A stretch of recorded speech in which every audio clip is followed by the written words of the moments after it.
બોલો શું નામ તમારું? જનાર્દન અનંતરાય દવે. જનાર્દન અનંતરાય દવે. ક્યાંના છો?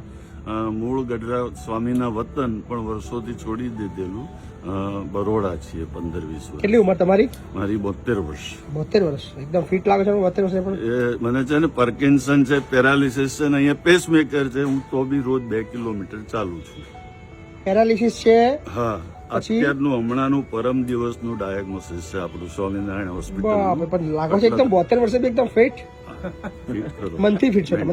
મનથી ફિટ. પેલા માણસ મનથી તૂટે તો જ તૂટે, તૂટાય પણ બાકી શરીર કઈ લેવા દેવા જ ના હોય.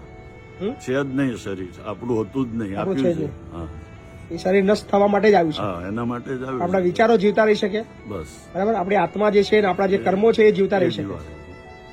શું કામ કરતા હતા પહેલા તમે? હું સિવિલ એન્જિનિયર હતો. સિવિલ એન્જિનિયર હતા. વાહ. નોકરી નોકરી કરતો હતો સરકારી, પ્રાઇવેટ? પ્રાઇવેટમાં. કેટલો પગાર હતો? પગાર હતો લગભગ 55,000. 55,000? 15 વર્ષ પહેલા? 15 વર્ષ પહેલા ઓછો હતો, છેલ્લે રિટાયર થયો અરે ત્યારે. 15 વર્ષ થઈ ગયા રિટાયરમેન્ટ તમારે?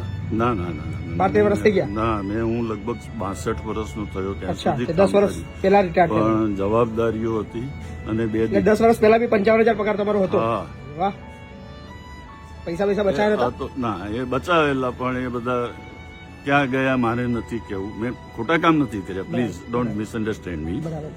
પણ નથી પડવું એમાં. ના, એમાં નથી પડવું. શું કામ યાદ કરવાનું સાચી વાત છે. ખરાબ વસ્તુ? ખરાબ એટલે આપણે છે તમારા ખરાબ ફેમિલીમાં કોઈ છે? હા? ફેમિલીમાં કોઈ છે? મારી 2 દીકરીઓ બે છે. દીકરીઓ છે. બીજું કોઈ નથી? ના દીકરાઓ નથી? ના, દીકરાઓ નથી. અને વાઇફ તમારા? વાઇફ નથી, વાઇફ નથી. વાઇફ ક્યાં ગયા? એક્સપાયર. એક્સપાયર થઈ ગયા.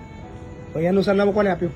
હા, સરનામું અહીંયાનું? અહીંનું સરનામું મારી બેબી સાયકોલોજી ને એ બધું શીખે છે, શીખતી હતી. એને સ્ટડી છોડી દેવો પડેલું. Okay okay. તો એની સાથે ફ્રેન્ડ સર્કલ હોય ને બધા કોલેજમાંથી આવતા હોય, એમણે કહ્યું હતું ને. બીજું અહીંયા ગુરુકુળમાં એક શિક્ષક છે, એ અહીંયા જોવા પણ એક વખત આવેલા, એ બધું સાંભળીને. એટલે ક્યારે આવ્યા તમે અહીંયા? મને હું સોમવારે આવ્યો. કેવું લાગ્યું? બહુ જ સરસ છે. કૌટુંબિક ભાવનાવાળી જગ્યા છે, નિસ્વાર્થ જગ્યા છે.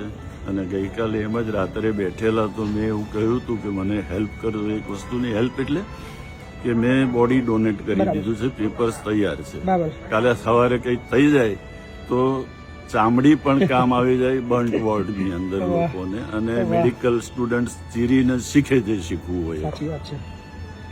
અને મર્યા પછી બી કામમાં આવું છે હા, કોઈના. બસ. ત્યારે ખૂબ સરસ વિચારધારા તમારી. જનાર્દન ભાઈ, ખૂબ ખૂબ આભાર તમારો. મળીને આનંદ આવ્યો. હે ને?